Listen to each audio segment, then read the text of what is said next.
Hi guys, happy Friday! I have another bee joke for you today. What kind of haircut does a bee get? A buzz cut. As you know, I really like bees. Okay, back to our read aloud. We are from Jessica's point of view today, and as always, Jessica is talking in scenes. So this is Act 4, Scene 1. I chose Ramadan as my holiday. I wanted to research something I knew very little about. I ended up in a group with Anna, Danielle, Jeffrey, and Alexia.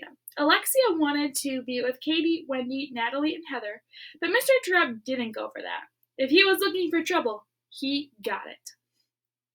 Our task was clear. When Mr. Trupp announced the project, he said, "Your centers will need to include a research component, a game, an arts and crafts activity, and food. Your center will need to operate all by itself because you'll be visiting the other centers when people come to visit yours." My group started talking about who could do what, but Alexia didn't let that go on too long. Like, if you need to do the research, Jessica, because, you're the smartest. Anna's too stupid to read that stuff. Anna stared at the floor. She used to do a lot of that, but not as much these days. It wasn't just her head that went down this time. Her entire body sagged after Alexia's nasty comment.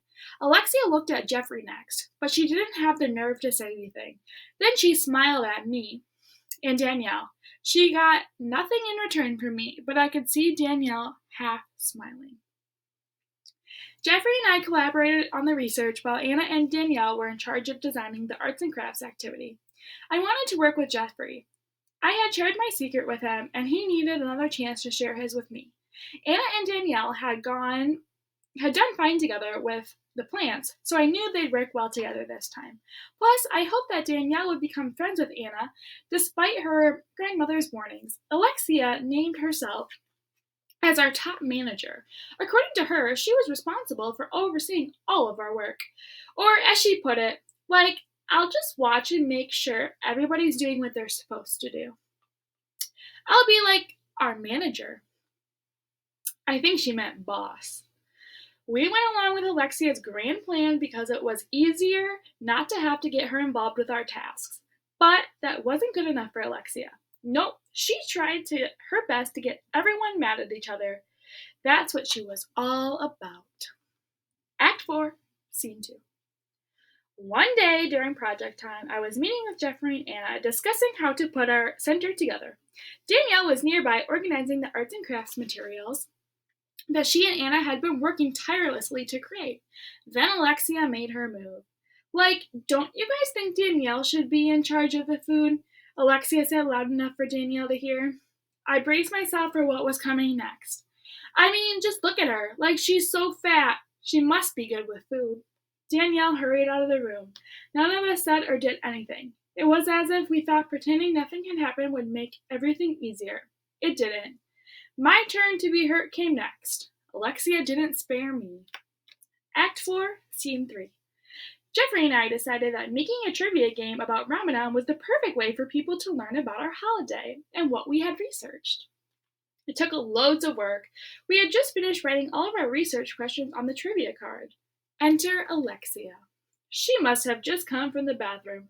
She wore fresh, shiny lip gloss and chewed on a new piece of gum. She paraded over to us with exaggerated hip motion in her jean skirt and zebra tights, bent down and grabbed some of the trivia cards. She looked them over, but I didn't think she read any of them. She snapped her gum that she wasn't supposed to have. Nobody's gonna understand these questions, she said. She stared right at me. Nobody ever understands you, not with all of your stuck-up words. You just want to make everyone else feel stupid. You think you're so smart. She flicked her card at me.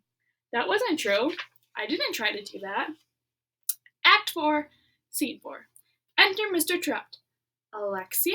I looked up. I didn't even know he was there. Alexia didn't either. She spun around, alarmed. I think it's time for you to follow me. He escorted her out of the room. They were gone for a while. Act 4, Scene 5. Enter Mr. Trupp without Alexia. Where is she?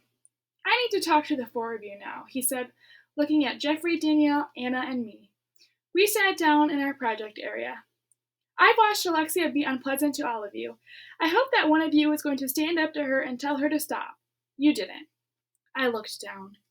I knew I should have done something. I wasn't strong like the friends in my books.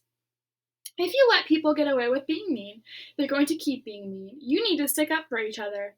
Even Alexia isn't tough enough to make fun of you, not if all four of you stick together. I could feel Mr. Trump's eyes on me. He leaned forward, trying to peer up into my face. He tried to make eye contact with each of us. We all stared at the floor.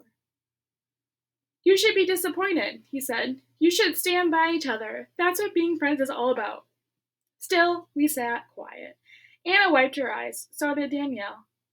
Don't sit and pout, Mr. Trupp said. That won't help anything. You need to keep working. Learn from this and don't make the same mistake again. Exit Mr. Trupp. What was Jeffrey thinking? Oh, sorry, Act 4, Scene 6. What was Jeffrey thinking, I wondered. What were Danielle and Anna feeling? I'm never talking to Alexia again, Danielle said. Me either, added Anna. That's no better, I said. We don't have to be friends with her, but we can't shut her out. We have to be bigger people. I looked down again. I felt as disappointed in myself as Mr. Turrup did in all of us. I wasn't brave enough. So, finally, Mr. Turrup acknowledged Alexia's bad behavior. Now, I'm kind of wondering why he thinks that all four of the other students should be disappointed in themselves. I know he said it's time for them to stand up for themselves. I'm wondering how they're going to do that next time. So we'll have to keep reading. On Monday, we'll learn from Luke's point of view. Have a good weekend. Bye.